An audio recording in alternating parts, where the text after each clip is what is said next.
여러분 성경에 보게 되면 야곱이라는 사람이 등장하는데 야곱에게는 12명의 아들이 있었고요. 이 12아들들이 모여서 민족을 이룬 것이 바로 이스라엘입니다. 그 12아들을 중심으로 자손들이 모여 살면서 무리가 만들어지게 되고 그 무리를 12지파라는 이렇게 얘기를 하거든요. 근데 이 여호수아는 12지파 중에서 자기 지파를 대신해서 나설 수 있었던 젊은 리더, 젊은 지도자입니다. 그러면서 광야에서 이스라엘을 인도하던 모세를 시종들었던 인물이에요. 그러니까 모세의 종이라고 볼 수가 있겠죠. 근데 모세가 이루지 못한 이 가나안 땅에서의 정착을 위해서 이 하나님께서 모세의 일을 여호수아에게 맡기십니다. 그래서 여호수아가 하나님께 부름받게 될 때에 이 여호수아가 얼마나 두려워하고 얼마나 심각한 부담을 가졌는지 하나님께서 오히려 그에게 위로와 격려를 해주십니다.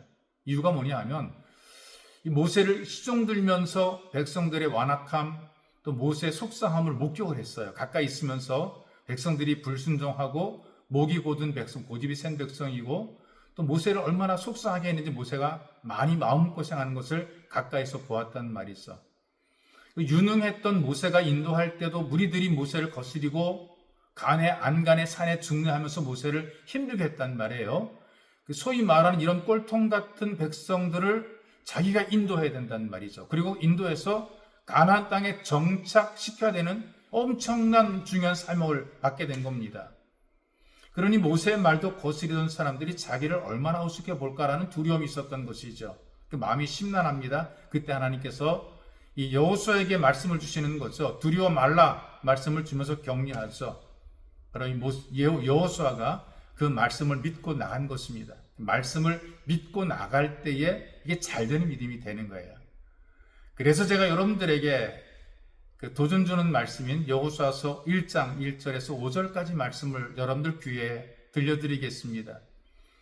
여호와의 종 모세가 죽은 후에 여호와께서 모세의 수종자 눈의 아들 여호수아에게 말씀하여 이르시되 내 종 모세가 죽었으니 이제 너는 이 모든 백성과 더불어 일어나 이 요단을 건너 내가 그들 곧 이스라엘 자손에게 주는 그 땅으로 가라. 내가 모세에게 말한 바와 같이 너희 발바닥으로 밟는 곳은 모두 내가 너희에게 주었노니 곧 광야와 이 레바논에서부터 큰 강 곧 유브라데 강까지 헷 족속에 온 땅과 또 해지는 쪽 대해까지 너희의 영토가 되리라. 내 생명에 너를 능히 대적할 자가 없으리니 내가 모세와 함께 있었던 것 같이 너와 함께 있을 것임이니라. 내가 너를 떠나지 아니하며 버리지 아니하리니 강하고 담대하라. 너는 내가 그들의 조상에게 맹세하여 그들에게 주리란 땅을 이 백성에게 차지하게 하리라. 여러분 이 말씀을 여호수아에게 주시는데 이 순종이라고 하는 이 말씀을 듣고 순종하는 것 누구나 할 수 있는 것을 하는 것을 순종이라고 하지 않고요. 오늘 주신 이 말씀을 보게 되면 좀 강조해서 여호수아에게 주시는 말씀이 있거든요. 마음을 강하게 하고 담대하게 하고 두려워하지 말고 이렇게 얘기를 한다는 말이죠. 왜? 앞으로 나가게 되는 만나게 되는 일들이 어려운 일이고 힘든 일이고 벅찬 일이기 때문에 그래서 담대하라 두려워하지 말라 마음을 강하게 하라 이렇게 말씀을 하는 것입니다.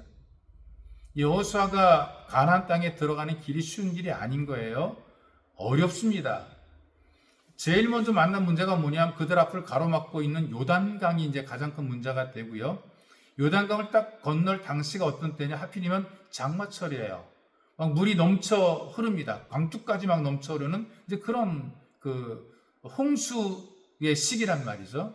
평상시에는 그냥 걸어 건널만 한데 근데 지금은 아닌 거죠. 물이 넘칠거리는 그런 곳이란 말이죠. 그런데 여호수아 5장에 보게 되니까 기막힌 말씀을 하시기를 이런 곳을 하나님의 기적으로 건너게 돼요. 물줄기가 끊어서 은혜롭게 건너게 되는데 건너자마자 지금까지 광야 40년 생활 속에서 하나님의 백성의 증거를 가진 할례를 행하지 못했으니까 난지 8일이 지난 모든 남자들은 할례를 받으라 이렇게 얘기를 하는 거죠. 여러분이 할례를 받게 되면 며칠 동안 통증으로 제대로 걷지도 못하고 엉기적거릴 수밖에 없단 말이죠. 요즘처럼 현대 기술로 의료시술이 잘 돼 있는 이런 현대의 의료시술로 수술을 받아도 통증으로 불편합니다. 그리고 아픕니다. 어쨌든 아프단 말이죠. 그런데 옛날에는 들지도 않는 돌 칼을 가지고 수술을 한 거예요. 할례를 행했단 말이죠.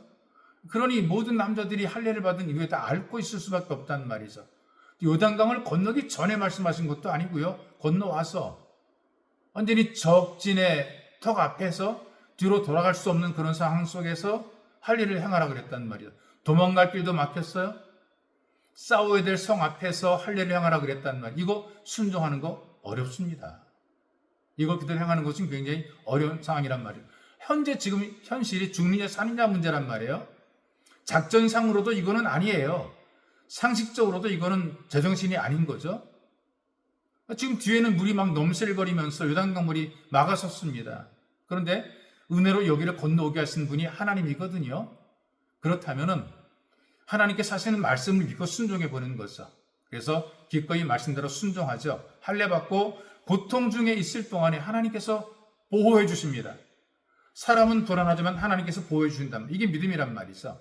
보호해 줄 것을 믿고 순종했고 하나님께서는 믿음대로 보호해 주시고, 이거 아무나 다 할 수 있는 것은 아니거든요.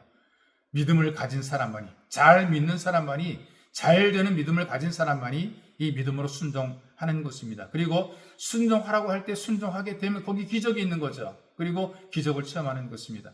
예수 믿을 때 우리가 순종하게 되면 순종에 따르는 기적을 체험하게 돼 있어요. 여러분들이 잘 믿는 믿음으로, 오직 믿음으로 순종해서 기적을 체험하시기를 주님의 이름으로 축복합니다. 참 좋으신 하나님 아버지, 주께서 우리에게 말씀을 주십니다. 주신 말씀 마음속에 믿고 마음속에 받아들이며 기꺼이 순종해서 이 순종을 통해 우리 믿음이 증명될 뿐 아니라 이 순종을 통해서 하나님의 기적이 삶 현장에서 체험되도록 은혜를 덧입혀 주옵소서. 보배로 오신 예수님의 이름으로 기도하옵나이다. 아멘.